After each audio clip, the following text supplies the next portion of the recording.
The People of the Secret. Chapter 2. A Secret Directorate. Over an immense period of time, a process of life has been developed on Earth and has culminated in man. The process has been achieved by making available on the planetary scene a succession of energies, each higher in frequency than the one before. Constructive, vital, automatic, sensitive, conscious, and creative energies have been switched in turn, and have given rise to the entire evolutionary progression from molecule to man. The action of these energies, seen first in biology and then in history, suggests that each new higher frequency is applied while life is still struggling to come to terms with the one before. Here there may be an important pointer. Man was capable of no more than minimal consciousness when he was confronted with creativity. Each new stage is switched in long before the organism is fully deploying the energy before. Tentatively, some sort of general statement might be suggested. Energy X can be fully accommodated only in terms of a struggle to reach X+1. In the natural progression, it can be assumed that at some stage man would have inherited unitive energy, the energy of love.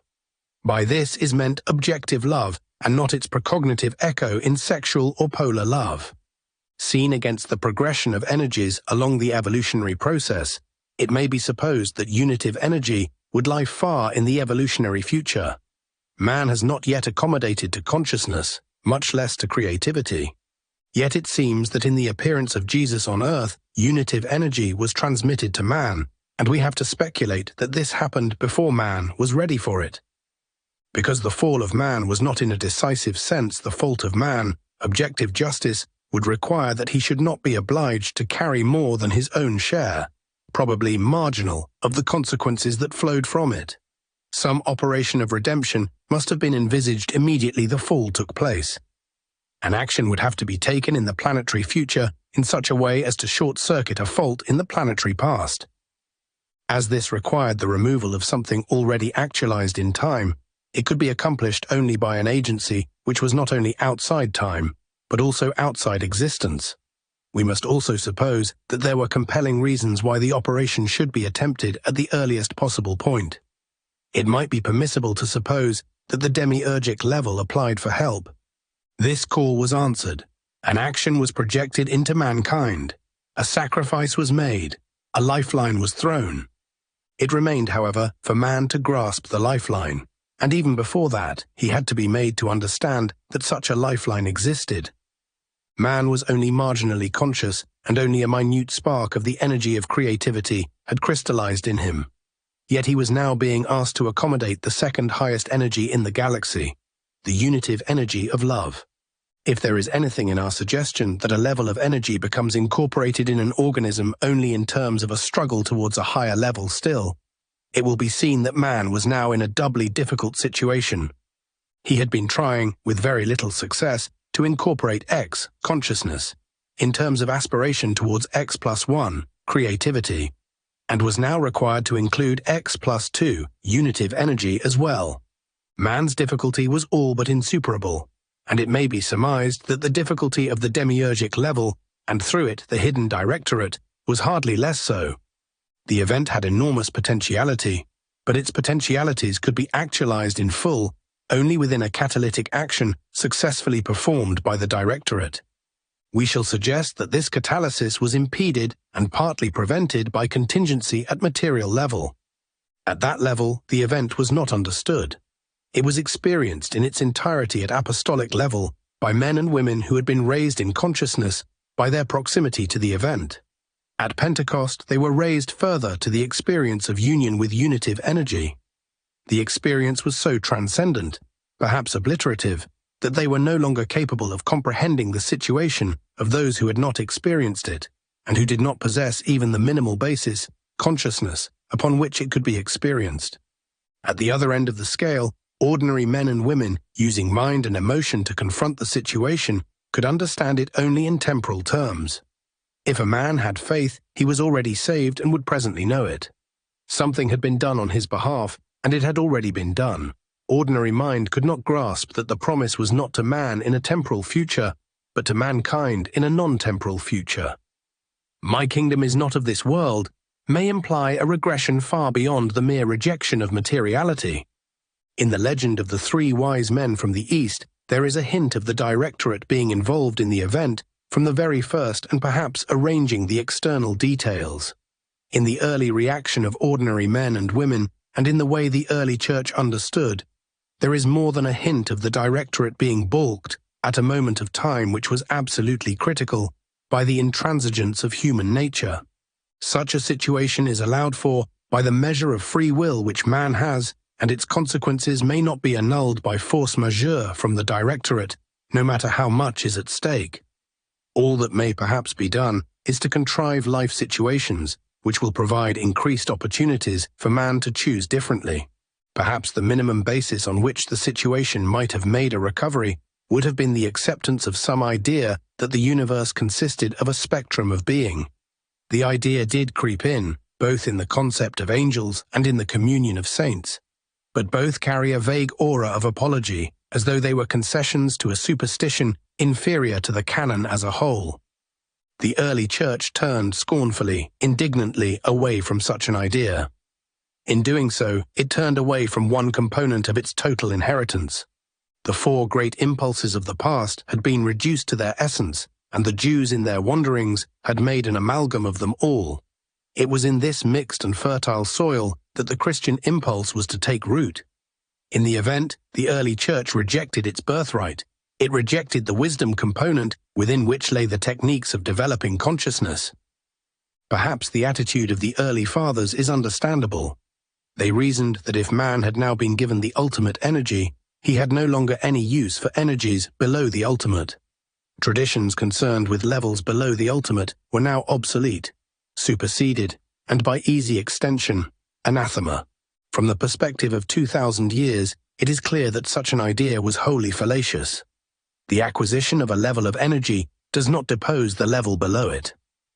On the contrary, the lower energy is made permanent and is incorporated. The early church would have none of this. It turned away from all hints of a demiurgic tradition, and they were available in abundance from Egyptian, Greek, and Jewish sources, and scornfully declared the interval between man and the absolute to be sterile. For some time, centuries perhaps, the situation might still have been redeemed, and in the theological teachings of some of the devout but heretical fathers, one may suspect the attempts that were being made to redeem it. The bid failed, and it is interesting that an account has come down to us of a single afternoon, when the matter seems finally to have been decided. Perhaps the minimum basis on which the wisdom component could have found its legitimate place in Christianity would have been a creed which in some way suggested a spectrum of being in the universe. Something of the sort seems to be contained in the ideas of Arius, presbyter of Alexandria, whose Arian heresy implied that the level of the Father was superior to the level of the Son. In 325, Constantine, to lend emperor's status to the affairs of his newly approved church, convened the Council of Nicaea. The council was doubly important in that it represented for the first time both church and state, and its findings were to have the force of law, both spiritual and temporal. On the ideas of Arius, the council could not agree, and a compromise formula which sought to relate the Father and the Son as being of the same substance was suggested. To this, all but two bishops finally agreed. The two dissenting bishops continued to disagree. Unanimity was essential if the inspiration of the Holy Spirit was to be claimed for the council's conclusions. Both unanimity and the approval of deity were matters of personal concern to Constantine, and he proceeded to ensure both by the simple expedient of having the two dissenting bishops removed from the meeting. Thus, the datum point of Christianity for the next 1,500 years seems to have been decided by nothing more than an overt act of political gamesmanship.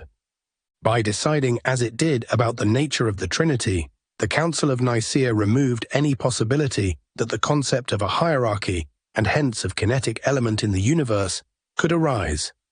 In return, the Church secured for itself consistency, totality, and exclusiveness. It got them, as other systems have, by excluding one element of the total situation. By virtue of its own definition, the Christian Church was now impregnable. It possessed all that could be possessed.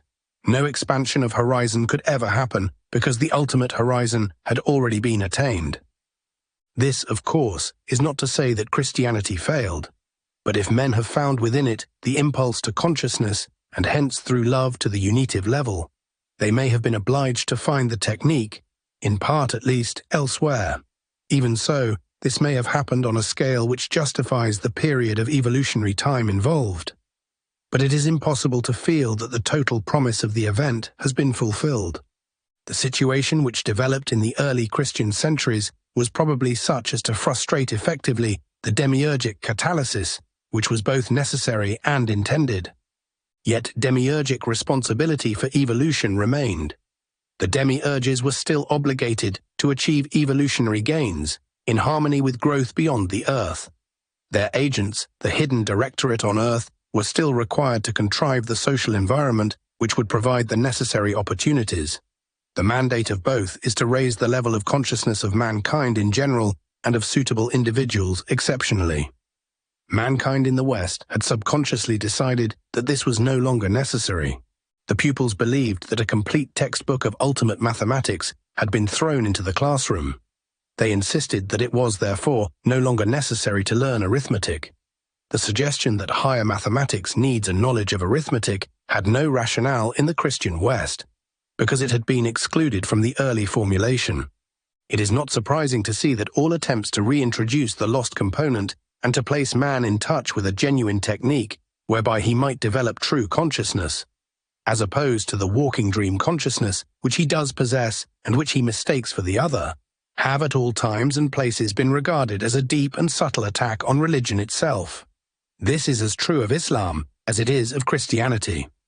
For some 2 centuries after the Council of Nicaea, it would seem that Directorate participation was either withdrawn or confined to a sort of holding operation.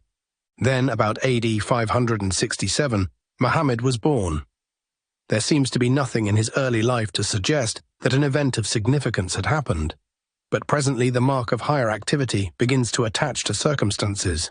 Muhammad spent periods during his youth with Bedouins in the desert and in conducting caravans from Mecca to Syria, southern Arabia, and perhaps to Egypt. Arab religion at the time, paganism, according to most authorities, was influenced in the north by Christianity and in the south by Jewish tradition. Legends suggest that before Muhammad, a number of individuals had left Arabia to try to find links with the original religion of Abraham, and it may be that Muhammad made contact with this activity during his travels. Perhaps a parallel exists here to the journeys from Greece to Egypt which resulted in the school of Pythagoras. At any rate, some event took place which resulted in Muhammad deciding to retire to Mount Hira near Mecca. There, it would be seen, he made contact directly with a level of higher consciousness.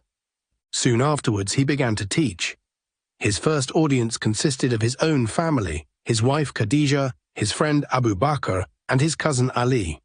Initial attempts to record Muhammad's teaching, which he received in a state of trance, were abandoned, and his hearers began to memorize for oral transmission the material which he delivered. The nucleus of a school was thus established for which additional human material was waiting on the periphery. After Muhammad's death in 632, a group of some 90 men and women came together, and through them the further development of the impulse was realized. Such descriptions of them as exist suggest that they included people who already knew that the possibility of higher consciousness existed and were searching for an operation through which it could be exemplified.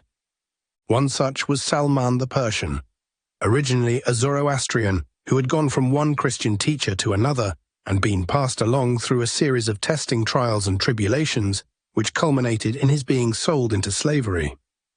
It was this event, apparently disastrous for his search, which in fact brought him to the companions. This inner group of Go took an oath of fidelity and are said to have adopted the name Sufi. Many derivations of this word have been suggested, including that of Suf, meaning wool, from the fact that the group adopted a rough woolen cloak as their garb. Ein Sof, the Kabbalah term for the unknowable, has also been suggested, as has Sophos, wisdom. Idries Shah has said that a certain effect on human mentation is associated with a sound which might be written as Soof, and it does not seem that the derivation of the word Sufi need be sought further. Does this mean that Sufism derives from the school that formed round Muhammad, There are reasons to suppose not. Uwais el-Qarni, who died in 657, was regarded as a Sufi master, but he never met Muhammad. 500 years later, another Sufi master, Hakim Jami, implicitly denied the formal Islamic origin of Sufism by declaring that Plato, Hippocrates, Pythagoras, and Hermes were on an unbroken line of Sufic transmission. Within our suggested mechanism of history, there is no problem.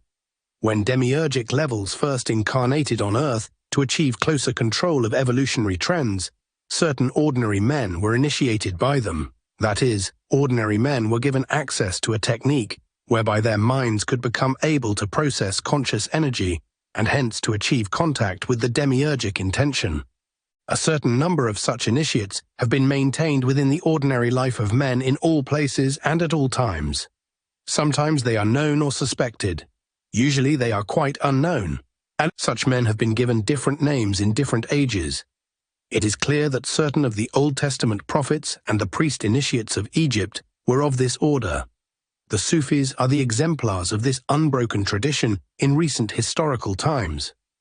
The term has been adopted within recent years by groups imitating such outward form of Sufi practice as they have been able to discern, and the word has to some extent been debased during the 20th century in both East and West. We are concerned only with the original and generally invisible tradition, and to conclude that Sufism is the esoteric aspect of Islam only is clearly unwarranted on the evidence. The line, by whatever name it is known, is the line of esotericism in all religions. It is also the line of esotericism in many other modalities of evolution, whose existence is generally unsuspected. There may be reason to suppose, however, that enhanced techniques of soul-making, relevant to the present stage of mankind's development, were made available by the demiurgic level through its directorate on Earth at the time of Muhammad. Put bluntly, these techniques constitute the trade secrets of Sufism. The Sufic influence was certainly exercised within the framework of Islam, as it has been exercised within the framework of all religions, without being identified with any. We shall see that it was employed within medieval Christianity in an effort to restore the wisdom component which had been excluded by the formulations of the early church. Here it might be permissible to venture a speculation in general terms. So long as a religion develops according to its evolutionary potential, Sufic activity will coincide with its orthodox expression. As a religion becomes formalized in dogma, that is, when it begins to desert its evolutionary possibilities, the Sufic influence separates and is then seen by orthodoxy as a heresy. At a certain stage of divergence, when nothing more can be salvaged, the kinetic component withdraws entirely, at which point the religion becomes subject to the law of diminishing returns and finally extinguishes itself.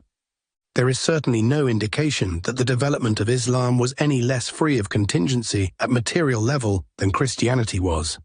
It may be that in the matter of contingency, prophets and messengers are sometimes faced with cruel alternatives. Rejecting all compromise with events as they develop may mean that the message with which they are charged will be denied actualization altogether. They may choose to some extent to compromise with contingency and thereby ensure that the message is actualized at least partially. Something of the sort has been suggested, in that Muhammad's original insistence on an exclusive monotheism was altered marginally as the price of securing the survival of his companions and hence of his message. Certainly the early promise that a genuine theocracy would arise with spiritual authority, subtending a stable structure at all levels, was not fulfilled. To begin with, there was the familiar explosive expansion along almost every line of human activity, which we have seen associated with the birth of every new cell in the body of history. Muhammad's successor, Abu Bakr, sent armies into the Sasanian and Byzantine empires and was welcomed as a liberator. Before he was assassinated, Syria, Egypt, Upper Mesopotamia, Armenia, Persia, and Cyrenaica had all fallen to the mounting wave of Islam. But, as always, the impulse channeled through a genuine prophet had to be actualized in terms of human instruments, congenitally contaminated with pride and jealousy, and all the permutations of egoism in human behavior.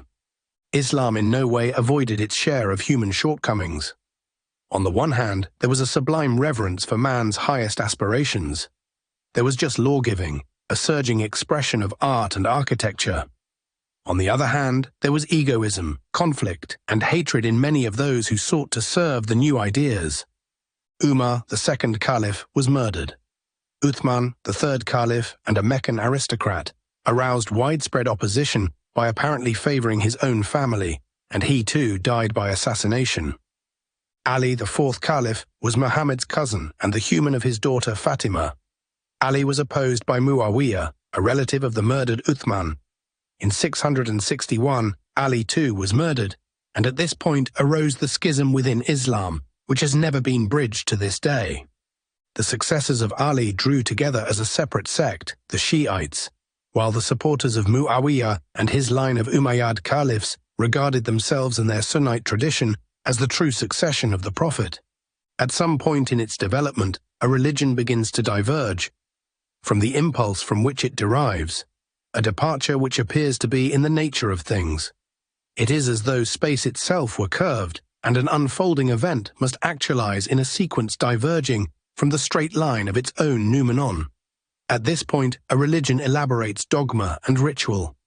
It becomes obsessed with the letter and not the spirit of its own inner nature. Its outward expression becomes formalized, rigid, and autocratic. We have suggested that this is the point at which the kinetic component appears to separate, and is thereafter seen as a newly arisen heresy.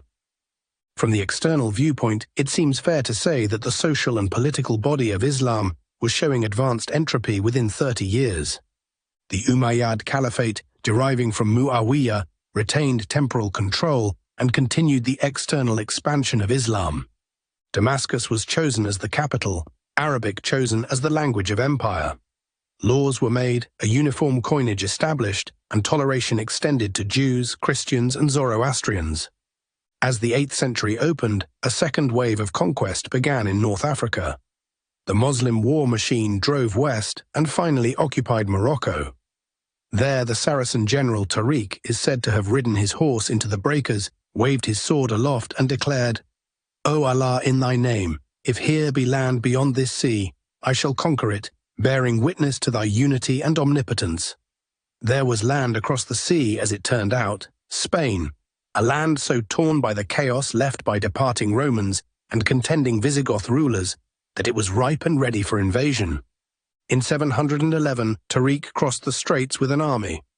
The word Gibraltar Jubal Tariq, Mount Tariq, marks the event. Within months he was in Cordoba, and Muslim armies, Arab, Syrian, and Berber, were pouring through Spain and mustering to cross the Pyrenees. Legend has it that the Saracen captains looked down on the lush lands of France and called out, on, to the conquest of the world for Islam. One general is said to have had misgivings. "No, we shall remain in Spain. France is too green, and my men would degenerate in that soft land."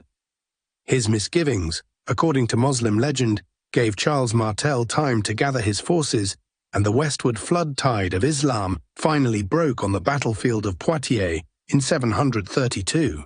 So the Saracens settled for Spain. Visigoth landowners made terms with the invaders, and the cities and monasteries followed suit. Settlement was facilitated by a number of widely contrasting factors.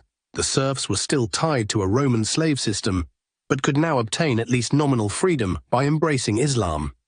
There was no lack of fervent converts. The Jews regarded the occupation as a merciful deliverance from Christian persecution and welcomed the Saracens with open arms. They remained a powerful component of Moorish Spain for 700 years. Yet another, almost a theoretical factor, helped. The Council of Nicaea had declared against Arius, but the Arian heresy remained, for the Visigoths, Orthodox Christianity. Not surprisingly, the Neoplatonic ideas in Islam found an answering echo among Spanish Christians. But there was little of a unified nature about the Muslim conquest of Spain. Within the occupying forces, there was conflict and hatred. Arabs denigrated Syrians, and both were contemptuous of the Berbers. The latter were so badly treated by their brothers in Islam that generation by generation they drifted back to their African homeland. Dissension at Spanish colonial level was matched by dissension at the heart of Islam. The Umayyad rulers had Islamized Persia, but the Persian aristocrats had contrived to retain positions of an executive nature. from which, it is said, they hoped to keep alive Zoroastrian ideas. Finally, in protest against taxation, they rebelled and in 749 defeated the forces of the Caliph and proclaimed the first of a new line of caliphs, the Abbasid, choosing a descendant of Abbas, the uncle of Muhammad. The center of government was then moved to Mesopotamia, where the second caliph of the new line laid the foundations of Baghdad in 763. Here, a stable caliphate was to continue for nearly a century. Concurrently, Cordoba had crystallized as the center of the Umayyad regime. It was to become a showpiece of Islamic rule. At its peak, it contained 700 mosques, 3 public baths, a palace with 400 rooms, and a city library with 400,000 books. At this stage, it is difficult to resist the temptation to speculate, from a human standpoint, upon the experience of the hidden Directorate. It must surely have been compounded of a mixture of alarm, disappointment, and qualified satisfaction. The Directorate had vested high hopes in Islam as the vehicle of a major evolutionary gain. It had seen much of the intrinsic promise destroyed by the intransigence of human nature. Yet 2 stable centers now existed, 3,000 miles apart, serving, at least in name, a spiritual reality. If we think of Cordoba and Baghdad as magnetic poles, we can see that the whole of Europe lay in the field which they subtended. Within this field, much might yet be achieved. Within it, a foreordered rise in the specific gravity of human nature could still be contrived. Humanitarianism, science, art, and a technique of man's individual as well as corporate evolution might be induced. A wholly new basis of human life was called for, utterly beyond the wildest imagination of the men of AD 1000. Step by step, trend by trend, man and his institutions would be impelled or restrained along a predestined road. Over and over again, man would step aside and be guided back, or would step off the road and be halted and impelled to retrace. Institutions once regarded as fundamental verities of human experience would melt away. Monarchy would yield to the social management of man by himself. The concept of nation would change to the concept of continent, and from sea to the conception of the entire world as one. Man would be offered a glimpse of an expanding universe, and his mind, which measured in leagues, would strain to measure in light years.